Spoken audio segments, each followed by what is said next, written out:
In a dark room, a restrained woman screams as she gives birth. After several minutes of suffering, a deformed child is born. After checking on the child, a mysterious man kills the mother. This all started 2 years ago, when a family traveling through the desert accidentally found a military area known as Sector 16. The next day, half the family was dead. During the following weeks, the American Army sent a team to search for the missing people. In the present, military leaders have ordered a team to install electronic monitoring in the area, but the reasons are confidential. To test the connections, technician Han has installed some dummy dolls in an old mine that could be used as a secret meeting room. Dr. Wilson keeps an eye on things from the control room, which has a heat sensor. Wilson tells Han that some connections aren't working before he notices something strange on the scanner. Before he can analyze it, the screen goes off. Han goes to check the power box and discovers the cables are fried, so he assumes the rats did it. Meanwhile, Dr. Foster is setting up his equipment on top of a hill. He tries to call Wilson on the radio, but he won't answer. Then he tries to contact Han, but he's lying dead in the mine with all his intestines out. When Foster turns around, he's shocked to see a mutated man eating a snake. Foster tries to communicate, but the mutant is more amused by his bag zipper. Suddenly the man starts growling a weird word. It takes Foster a few seconds to realize he's saying run away, and by then it's too late. Someone attacks him from behind and kills him. Colonel Redding hears the screaming, so he goes looking for Foster while calling his name. Suddenly a mutant appears behind him and stabs him with a rod before throwing him down the hill. Meanwhile, a group of soldiers is under heavy fire in a dangerous war zone. Spitter accidentally loses his helmet and goes back for it, ignoring his teammates' warnings. Mine goes off near him and sends him flying. An enemy starts insulting them and their mother, so Crank comes out of hiding to chase after him. His teammates think he's crazy, but they have no choice but to follow him. They throw some grenades through a door and the explosion knocks them down. A baby doll falls next to them and a mother appears crying for her child. Napoleon tries to apologize to her, only for the woman to reveal a bunch of grenades under her clothes. She says kaboom to represent the explosion, revealing this is just a training exercise and they aren't in a real war. Afterward, Sergeant Jeffrey scolds the whole team for acting like morons. He also announces they'll be traveling to Sector 16 to deliver some goods for the scientists working there. It's a top secret area, so they mustn't talk to anyone or wander off. When they reach Sector 16, the team remembers that the army used to test nuclear weapons there and they worry it may be radioactive land. However, Jeffrey says their higher-ups assured him it wasn't. During the trip, the cadets keep teasing each other and it escalates into an argument. Crank gets angry and almost throws someone off the truck, so the others have to call him down. When they finally reach the scientists' camp, they don't find a single person. They try the radios, but there's no answer. They don't notice someone watching from behind the rocks. Crank opens the door to the mine and is startled by a bunch of bats flying out. They find a satellite phone, however it's been destroyed. Suddenly a truck radio receives a transmission from a man asking for help. He says he's up the hill, but before he can add more details, the call ends. At that moment the team sees a signal mirror on the hill and Jeffrey announces that they're going on a rescue mission. Napoleon thinks it's a bad idea to leave without contacting the base first, so Jeffrey punishes him by making him guard the bathroom on one leg. On their way out, Jeffrey notices Amber flirting and makes her stay too, telling her to keep trying the radio. Amber follows orders and is surprised to hear a hello on the other end, but nothing else. As the group goes up the hill, Mickey accidentally steps on a hidden hole and falls. The others rush to rescue him and get him out just in time. Throwing a rock into the hole tells them it must be around 100 miles deep or 100 years old. Mickey's ankle is injured, so Jeffrey sends him back to camp. Meanwhile, Napoleon enters the bathroom to relieve himself. Suddenly he hears a weird sound and a hand appears in the toilet to grab his leg. Napoleon screams and immediately comes out in panic. Amber is skeptical of his story and takes a closer look, only for a whole arm to appear in the excrement. Both cadets scream and close the door as a man climbs out of the toilet, asking for help. The soldiers take him out and discover it's Wilson, who has strange cuts on his trembling body. Wilson whispers they are here before he dies. Napoleon realizes someone cut him, so he would die slowly from an infection. After washing up, the duo tries to contact Jeffrey, but the radio is still useless. At that moment they see some smoke and are shocked to discover someone has set their truck on fire. Amber notices her rifle is missing and decides to go looking for her team to warn them, but Napoleon chooses to stay. After taking just a few steps, Amber hears a noise and suddenly a zombie jumps on her from behind. She tries to defend herself, but the mutant is much stronger and throws her down. Then Amber hits him with a rock, only for the mutant to attack back with a blade. As Amber dodges the blows, a bullet hits the mutant. It comes from Mickey hiding in the rocks. The mutant escapes by jumping into one of the mine holes. From a different hole, a hand reaches out and grabs Mickey's ankle, making him fall. Amber tries grabbing his arms, but the mysterious hand is pulling too hard. She grabs her gun, however she can't shoot because Mickey's body is covering the entire hole. Soon Napoleon arrives and tries to grab Mickey too, but it's too late. Mickey's body starts bleeding when the rocks break his leg, bending it until his body is squeezed enough to go through the hole and disappear. On the hills, Delmer is chosen to climb a high rock formation to continue the search. He almost slips off but, thankfully makes it to the top. Meanwhile Missy separates from the group to look at a message from her son on her phone. Suddenly she hears a noise and is startled by someone touching her shoulder, but it's just her teammate announcing they're moving. After walking for a while, they find a shoe on top of a rock. Nearby, they discover Foster's body with his wallet stuck inside his head injury. Getting worried about an enemy, Spitter tries to contact the camp, but their friends won't answer. After a few tries they hear Redding, who only says a sentence before the call ends again. Missy points out that's not the same voice they heard in the previous call. The team keeps moving, hearing strange noises among the rocks. Suddenly a mutant tries attacking Spitter, hitting his backpack instead. Spitter responds by opening fire, so the mutant runs to the top of the hill and throws a rock at him. Panicking, Spitter continues to shoot without thinking and accidentally hits Jeffrey multiple times while the mutant escapes. The team tries to help him but Jeffrey still dies. When Amber and Napoleon arrive, they have to tell them about Mickey too. After wrapping Jeffrey's body in a blanket to carry him, the team starts making their way back. Delmer sees someone moving on top of the rocks but ignores it to avoid trouble. When it's time to climb down, Spitter goes first while carrying the body.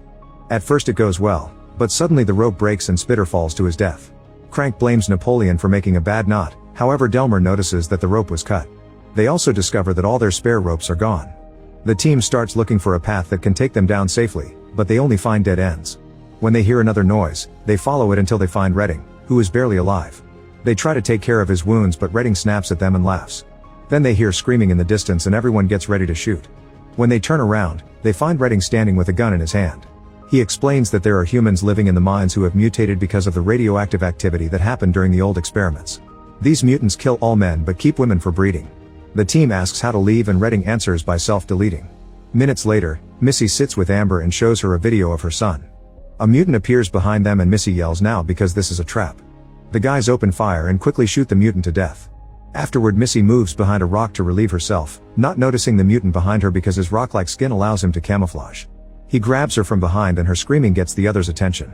They run down a path and see the mutant taking her into the mines. When the team enters the mine Stump thinks this is a bad idea, so he leaves the cave and promises to come back with help. The group continues to search the mine, unaware of someone watching from the shadows. They find a dead end and Missy's phone on the ground. Using their flashlights, they realize some metal sheets are covering a tunnel, so Delmer slides down and kicks the rocks blocking it to reach the lower level. Seeing it safe, the rest of the team slides down too.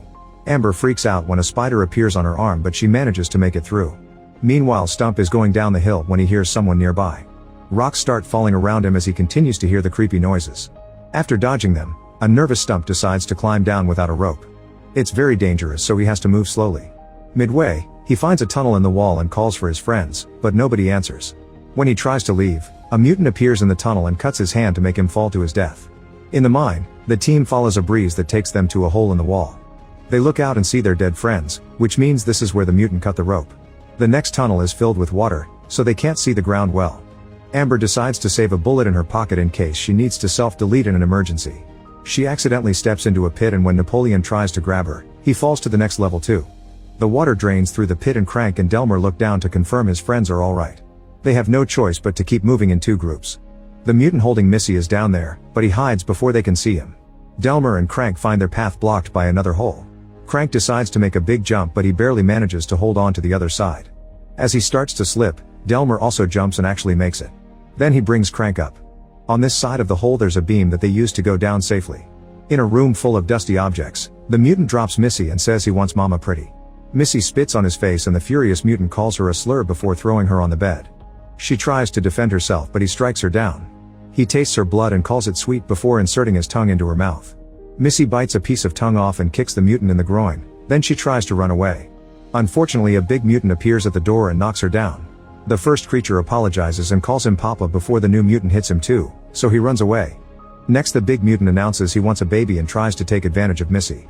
Hearing the screaming, Delmer and Crank call Missy's name while trying to find the right path. The big mutant roars and closes the door before going back to Missy to violently abuse her. Meanwhile Napoleon and Amber find Stump's headband and his hand suddenly falls near them. A mutant is sneaking around and Napoleon opens fire, but he doesn't land a single shot and runs out of bullets. Then the mutant tries to attack, so Amber grabs his head to burst one of his eyes. He tries to choke her in return, however Napoleon uses a rock to smash the mutant's head until he's dead. At that moment a blind creature appears in the tunnel so the duo slowly moves back to try to escape. As the mutant tries to follow their smell, Amber and Napoleon fall through a hatch. To their surprise, a friendly mutant closes it and tells them they're safe. Soon Crank and Delmer reach the same tunnel and their voices cause the blind mutant to open fire. Delmer gets wounded, but Crank acts fast and fires back until he brings the blind mutant down, although now both soldiers are out of ammo. Napoleon opens the hatch and brings his friends in. The mutant asks them to follow him, and after crossing a hidden passage, the group reaches a room full of bodies and the belongings of the victims. Body parts are hanging on tables and hooks or inside a fridge and a meat grinder. Amber screams when she finds Mickey's body. At that moment Delmer collapses and dies in his friend's arms. The group keeps moving while dragging Delmar's body. The mutant guides them to the entrance, but sadly the door is stuck. Amber wants to go back for Missy, but Crank thinks she's already dead. Then he sees dynamite behind a wooden door and starts ripping off the planks. The mutant says they shouldn't touch anything and runs away. When Amber decides to search for Missy anyway, Napoleon follows her. Eventually Crank enters the other room and grabs a dynamite box. However, when he brings it out, he accidentally pulls a wire that detonates the explosives. The explosion is big enough to bring down debris on Napoleon and Amber, who come back to check on his friend and find him dead. At the same time, the big mutant is tying Missy to the bed and her screams echo in the mines. Following the noise, Napoleon and Amber move through a new tunnel opened by a blast and find the army's meeting room. When Napoleon approaches the table, a mutant dressed as a dummy attacks him by surprise. After a few kicks, he jumps on Amber, so Napoleon slashes him twice with his knife. Next, Amber stabs him with her gun until he's dead. The duo keeps moving, and through some wooden planks, they see the big mutant with Missy. Amber puts Missy's phone in another room and makes it play a video, so the mutant goes out to investigate. The soldiers rush in and untie Missy, but before they can leave, the mutant comes back by bursting through the wood. He brings Napoleon down before grabbing Missy to start smashing her on the ground. Amber remembers her extra bullet and shoots the mutant in the head, but it only takes off a little bit of brain. The mutant throws Napoleon off again and captures Amber to choke her. Napoleon grabs a metal rod and stabs him to hold him while Amber inserts her fingers into the brain wound, squashing until he collapses. Afterward, a furious Missy keeps kicking the body and he awakens to grab her ankle, making her fall. He reaches for a knife, but Napoleon finds an axe and stops him before helping Amber free their friend. Missy gets a hammer and hits the mutant on the groin a few times, followed by Napoleon inserting his gun in the mutant's mouth, finally killing him. Now the trio can finally leave. The disappearance of the soldiers is never explained to their families and they're officially listed as absent without leave. Sector 16 is still a secret and someone is watching it on a radar. Make sure to subscribe and turn on notifications so you can watch more videos like this. Thanks for watching.